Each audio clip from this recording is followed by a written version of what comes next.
Right. Okay. I'm just letting the last joiners to join us.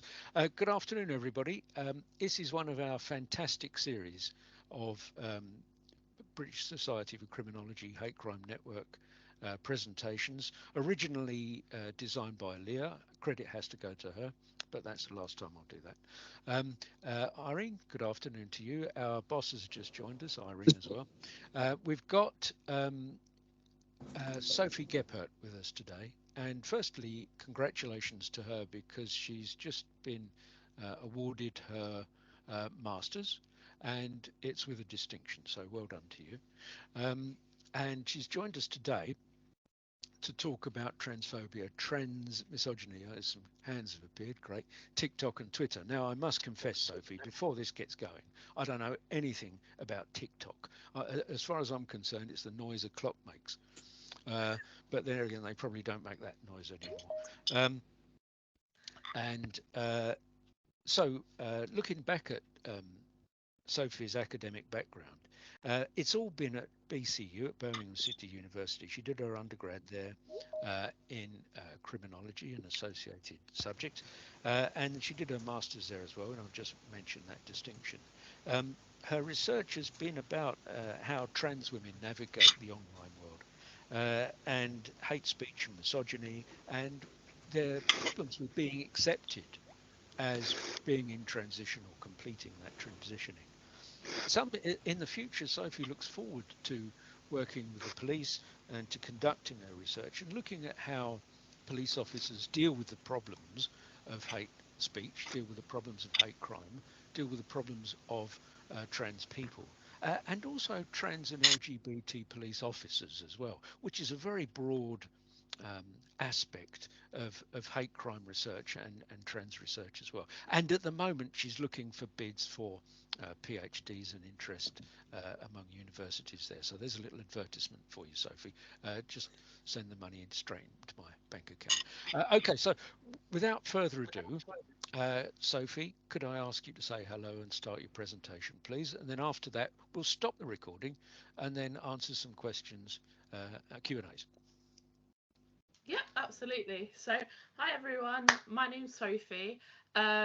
As David very lovely said, I did do both my undergrad and my master's at BCU. Um, and the title of my dissertation was Transphobia, Transmisogyny, TikTok and Twitter, how transgender content creators.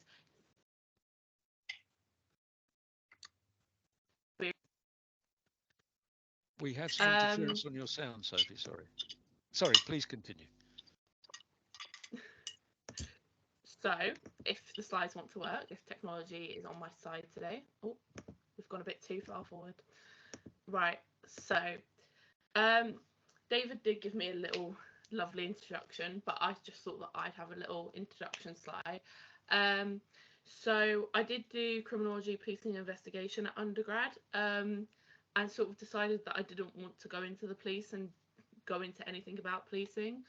But in a way, I've sort of come full circle because whilst I was doing this project, I did have a little look at the hierarchies of policing hate crimes, and that really did fascinate me. So I think if I do a PhD, I do want to go back to that. So all coming full circle with the whole policing stuff.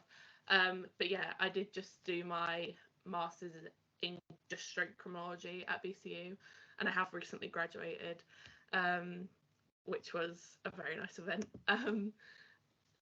So my research looked at transgender content creator Dylan Mulvaney. Dylan Mulvaney is one of the most popular transgender content creators on TikTok. She has a following of 10, and she grew to fame with her Days of Girlhood series, which was her trying to spread awareness on transitioning and on her gender journey. Um, and that was the main culprit of her rise to fame. Though she has been doing a lot of other brand deals and working with brands to make them more LGBTQ plus inclusive.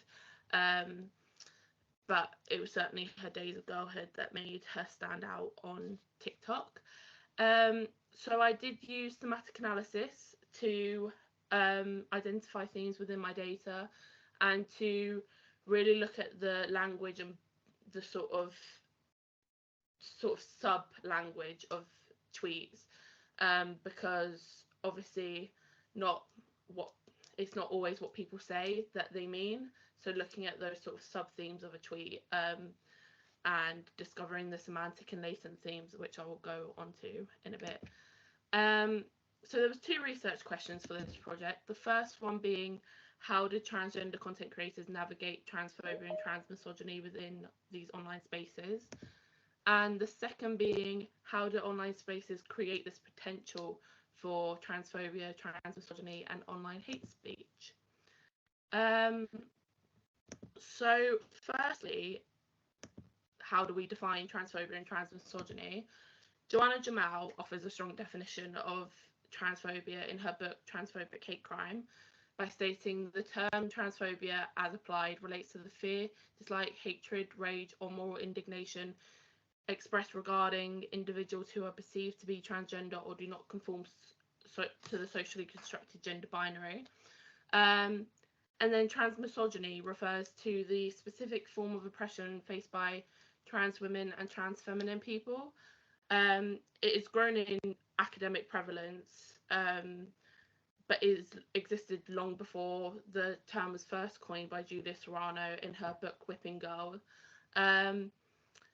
Within the causes of transphobic hate crime and within social and political explanations of hate crime, the hate that transgender women face is not simply just transphobia as a result of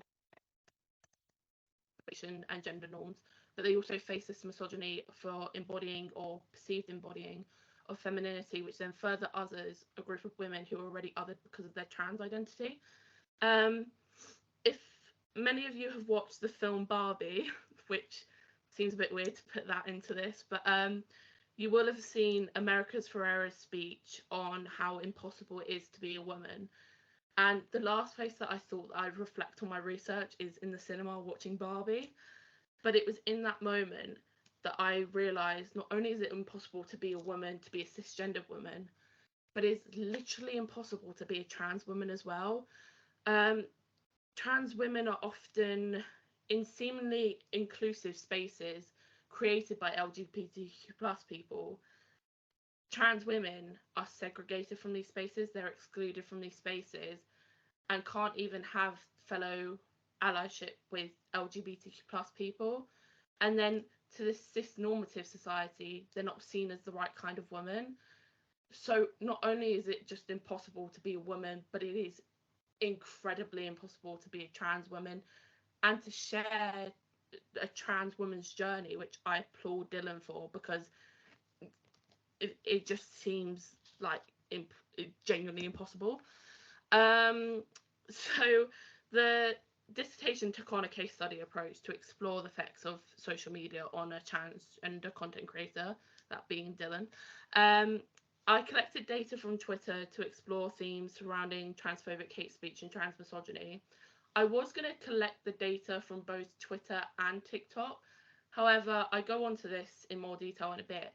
But on TikTok, there's very few rules about what you can and can't say, meaning that TikTok don't actually regulate what you can say. It's more the user. So Dylan was deleting these comments before I even had a chance to write them down, before I even had a chance to collect them. So it just seemed more feasible to do it on Twitter. And also Twitter's a bit more of a toxic platform where people can say whatever they want and not really have any repercussions. So that's why I only collected data from Twitter. Tweets were found by searching Dylan Mulvaney and hashtag Dylan Mulvaney. And then I collected them using a table with the labels original or reply, the actual tweet, and then semantic theme and latent theme. If a tweet was transphobic or aimed at trans women, but then would just say, like that TikTok creator Dylan, specifically looking up Dylan Mulvaney, but I did come across those tweets and stuff, but that was part of my exclusion. Like in my methodology section, I had an inclusion and exclusion criterion that was stuff that was excluded because it didn't actually seem towards Dylan. So working out those semantic and latent themes helped to categorize chapters, though some did overlap with each other. I do go on to say what my themes are in a bit, but I had one theme that was like not the right kind of woman, and then one theme that was womanhood as a costume. Those two overlap each other because they're both about womanhood, but they are their own chapters in their own right. So I established if the tweet was an original tweet or a reply to a tweet, because you get lost in this Twitter web of like thousands of replies. I wasn't going to write every single reply, so I just established if it was the reply, or if it was just a standalone original tweet, and then found the semantic themes and then discovered the latent themes. This was actually like a really cool process to me because I hadn't done thematic analysis in any of my other, like, I didn't do it in my undergrad dissertation, and I hadn't done it in any other sort of research or assignments. So for doing thematic analysis for the first time, it was actually really cool to me to like discover two different themes and to sort of establish, yes, there's a main theme of like someone being transmisogynistic or transphobic, but then to discover that theme even further, and look at the language that they're using was quite a cool experience to me. Though I'm sure many of you are like so used to that, so it's probably not that cool to you, but it was cool to me. So there was three main themes with their accompanying sub-themes. The first theme being dehumanization and delegitimization, which was the most central theme. And like I said, like, it falls under its main theme, but it was also prevalent in other themes. Like I say, they do overlap each other. Another theme that was developed was the womanhood as a costume chapter, which attempts to further delegitimize transgender women by just claiming that their womanhood is just performative and it's just a costume that they wear. People would say about Dylan Mulvaney that she would just come on to TikTok to make content and put on this womanhood costume, and then once she's in her own home, you know, that's it, she's not a woman anymore. There was a lot of tweets and stuff around that. The theme is not the right kind of woman, which was developed not only from tweets outright claiming that Dylan and other trans women are not the right kind of women, but that was also prevalent in the latent themes of that they were outright transphobic, but then would sort of have this underlying theme of, well, you're not a woman. So, for example, people just claiming that Dylan couldn't have a family, not actually saying that she couldn't make babies biologically, but just saying that she couldn't have a family, or she'd never be a real mum. So that had the sort of background theme of, well, you're not the right kind of woman then if you can't be a mum or you can't make a family. It was evident in the data collection stage that Dylan received hate in different waves. So each time Dylan would post something that seemed controversial or do advertisement with brands, cisgender people would be disappointed in the brand for coming woke, and then Dylan would receive that wave of hate. An example is when Dylan hit her 365-day girlhood milestone, and she went on the Drew Barrymore show. Drew Barrymore received hate, but so did Dylan. And Dylan hadn't done anything else in that time. She hadn't worked with a brand. She hadn't, you know, done anything yet to celebrate her 365 days. But then just suddenly her being announced as a guest on the Drew Barrymore show received this ton of hate, which I think is like, that can be broader said for every content creator, that once you do something that people don't like, you will receive that wave of hate. Then it might go down, you might be fine for a couple of weeks, you could do something else and then receive more hate. But it is sad that not only does Dylan receive the brunt of it, but so would brands and so would other people trying to collaborate with Dylan. So how do these online spaces create the potential for transphobia, transmisogyny, and online hate speech? I'm aware this whole presentation and my whole dissertation, I called it Twitter, but it is now known as X, but I would just call it Twitter. It's a notoriously toxic platform with a lot of people having very strong opinions. I grew up on Twitter, on sort of being a fangirl on Twitter, and I know that people come at you with really and I've always thought that it's one of the most toxic social media platforms. And then TikTok is a relatively new platform with less rules than other social media platforms, and the few rules that they do have, they don't necessarily check that every user abides by them. So social media regulation is a term that encompasses a variety of laws, policies, and innovatives that aim to govern the behaviour of social media companies and the users. So we see these regulations address a wide range of issues, including content moderation, so how these social media companies handle these harmful or illegal content, such as hate speech and misinformation, child sexual abuse material, and privacy in terms of how social media companies collect and use our data, um, and hate speech, where some social media companies hold these obligations to remove hate speech from their platforms. I believe that TikTok isn't necessarily introduced that yet because it is a newer platform, but I do know that Twitter is definitely involved in that, and they do have this obligation to remove hate speech, which I will go on to in a minute. TikTok have 4 main pillars in their community guidelines. So they age restrict mature content so it can only be viewed by adults.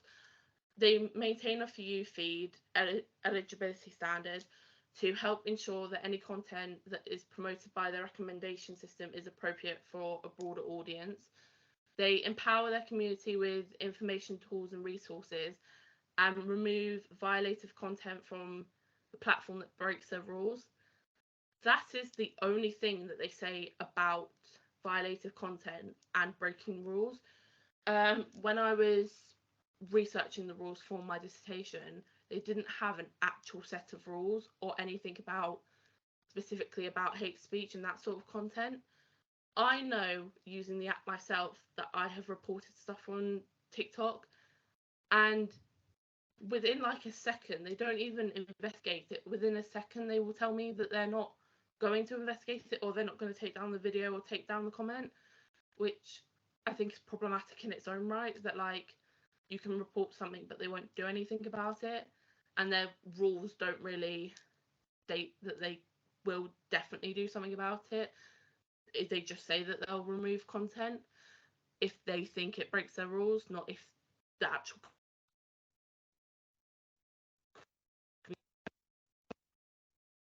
However, on there we go, on Twitter, oh, hang on, gone too far forward. On Twitter, there is multiple categories to their rules. They do have multiple rules and a very long list of rules, but they do break it up into multiple categories, and they do outline their rules in detail, so nothing can be open to interpretation. And if you've broken a rule, you've broken it. Like, that's the be all and end all. So regarding hate speech and hate crime, X's rules are: under hateful conduct, you must not attack people based on race, ethnicity, national origin, caste, sexual orientation, gender identity, religious affiliations, age, disability, or serious disease. So all the protected characteristics and more. You can't affiliate with or promote the activities of violent or hateful entities, and you cannot share abuse content, engage in the targeted harassment of someone, or incite other people to do so. Again, being a user of Twitter, I know that if I've reported something on Twitter, it is investigated and most of the time taken down. I know as well, once you've reported it, they will hide it from you, which also helps you not to feel like you're unsafe on that app and that you're going to see that again. TikTok doesn't remove it, so you might report a video that might be transphobic, and you could be a young transgender person, but you could have the potential of seeing that video again, which is even more harmful than seeing it the first time. So how do how do transgender content creators navigate the online world? So Dylan does not speak for every transgender person. I know that, Dylan knows that, everyone knows that. But Dylan has shown a lot of resilience to transphobic and transmisogynistic social media users. As I said earlier, Dylan does receive a lot of hate in waves of, like, when she would do something, that's when she would receive the most hate. She does just receive, like, trickles of hate sometimes, like someone would just tweet that they don't like her, or just tweet transphobia at her. But it is heightened when she will do a brand deal, or when she hits. Dylan faced a lot of transphobia when the beer company Bud Light put her face on a can to congratulate Dylan for her 365 days of girlhood milestone. Now, this wasn't something that they actually sold. They just gave her a PR package just with a can with her face on it to congratulate her. Though then people started getting upset that the brand had become woke. There was people in America shooting the beer cans, saying that they wish that that was her face, or wish that that was her that they could shoot. Which I couldn't get my head around that people were so angry about Dylan herself getting a, like, present, basically, when it had nothing to do with them. But such is the modern world. She said in that video that she never heard from the brand after, that Bud Light basically just didn't say anything to her while she was receiving that hate.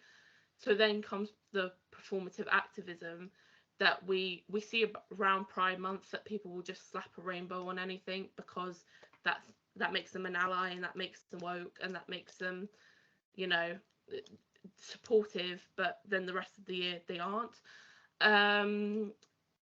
So Dylan said in that video that she was disappointed in the brand for not showing allyship even when she was going through the transphobia, but she's also not surprised because that's what a lot of brands do. So she said that she'll continue to use her platform to be an ally to the LGBT plus community and an ally and safe space for young trans people. And that really has shown how strong Dylan is. I used to watch Dylan's content before I was even researching all of this, and I can genuinely see a growth in Dylan, not just like a growth transition from man to woman, but like I can see a difference in her as a human being. And I do think she genuinely is a stronger person because of it. So reflecting on myself as a researcher, it was extremely pivotal when researching an area that is important to me. As a queer person who has experienced hate crime themselves, I remain reflective throughout every stage of this dissertation, to why it mattered to me enough to write a dissertation in the first place, to the data collections, reflecting on the comments that I've received online myself, and then reflecting mentally after going through hundreds of transphobic hate speech comments made towards Dylan, and finally the write-up stage that not only made me consider hate crime that I had experienced on and offline, but also let me reflect on myself academically. Writing a big dissertation like this after 4 years at university and not really knowing where I wanted to go within criminology, to then realising that hate crime in every aspect was an area in which that I wanted to explore, and contribute towards other studies and contribute my own study in this area. I did become increasingly passionate as my studies went on, and knew that this research was very timely across the current world, where transgender rights are being diminished and stripped away from transgender communities day in, day out. And I knew that if I was passionate about what I was researching and writing, then I could try and use my voice for those who are unable to speak up. I have also tried to build my own social media following. I don't have nearly as many followers as Dylan, but I do have kind of a good TikTok following myself. And I did make study with me sort of videos and live videos whilst I was doing my dissertation. And I did ask my supervisor if I could talk about, obviously not the data and stuff because of ethics, but if I could explain what transmisogyny means, educate people on this sort of topic, and share Dylan's story. And he was incredibly up for it. I was really up for it. So I think in this sort of modern day and age, using a platform as an academic as well really helps to share this to a wider audience rather than just academics who will read a paper or read a journal article or come to these discussion groups. If I can use my platform to tell people about my research, then of course I'm going to.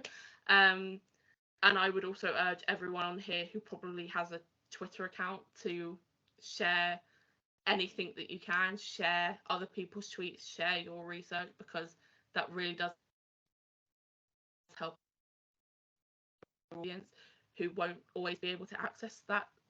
Um, so yeah, my recommendations are that, oh, whoa, going too fast here. It's amazing when technology works. So firstly, social media companies need to update their terms and policies to ensure that hate speech is accurately detected and taken down immediately to prevent harm. Like I say, TikTok barely has any rules on this, and they don't have specific rules on this like Twitter/X does. So they need to expand their rules and regulations to protect vulnerable users on the app. And especially because it's not just an app for like over 18-year-olds. There are a lot of young people on there. I think you have to be 14 to use the app. So there's young trans people on there who are seeing this transphobia, which definitely isn't any help to them. So protecting vulnerable young people from seeing stuff like that should definitely be one of their priorities. Secondly, I do know that there is a massive growing body of literature that explores online hate, especially towards the LGBT plus community. But I do think more niche research needs to be done exploring transphobic hate speech in online spaces, and research should aim to keep up with modern technological and social media advances. When I was going through sort of like Google Scholar and all like my university's library and stuff, there was barely anything about TikTok. I do know that it is a new platform, but definitely getting TikTok in there if you do anything surrounding online, not just online hate, but like anything online, anything technological, definitely keeping up with these newer platforms and newer advances is what helps us grow as academics as well. Despite the wider literature addressing hate speech towards LGBT plus social media, more broadly, transgender people's experiences are often overshadowed or mixed up with like sexuality.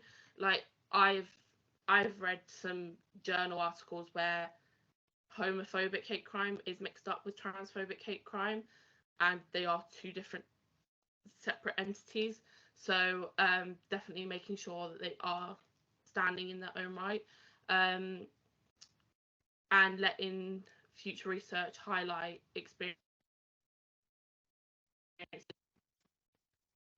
trans women, because a lot of research is also done on trans men. So giving trans women these this space and giving them a voice will definitely help in the space of academia. More should be done to ensure that hate crime is treated equally by the police as well, regardless of motivations behind the crime. It is important that police have more training surrounding hate crimes. I am aware that in hate crime research, we often describe smaller crimes as micro crimes. In academia, I feel like that's sort of okay, but I have personally heard police address it as a microcrime.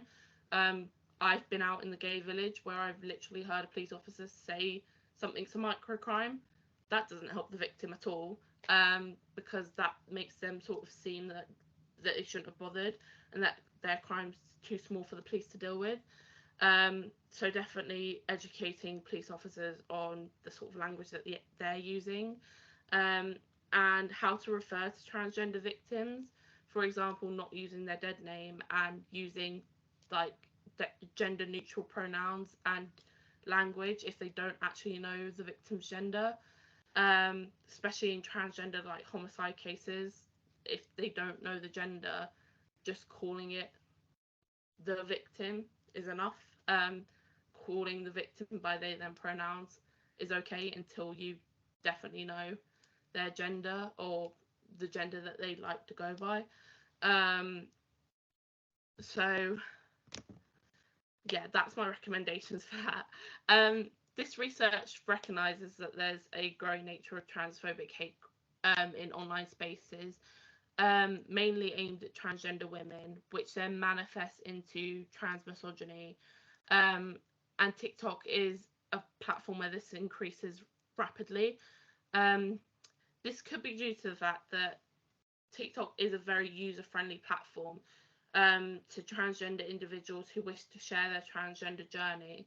But then, whilst the app is easy to use, making content is not easy mentally. It is incredibly hard to make content and do something that you love, do something that humanizing hate and discrimination. No one would stand for it in a normal workplace. So why should these people have to stand for it in their online workplace?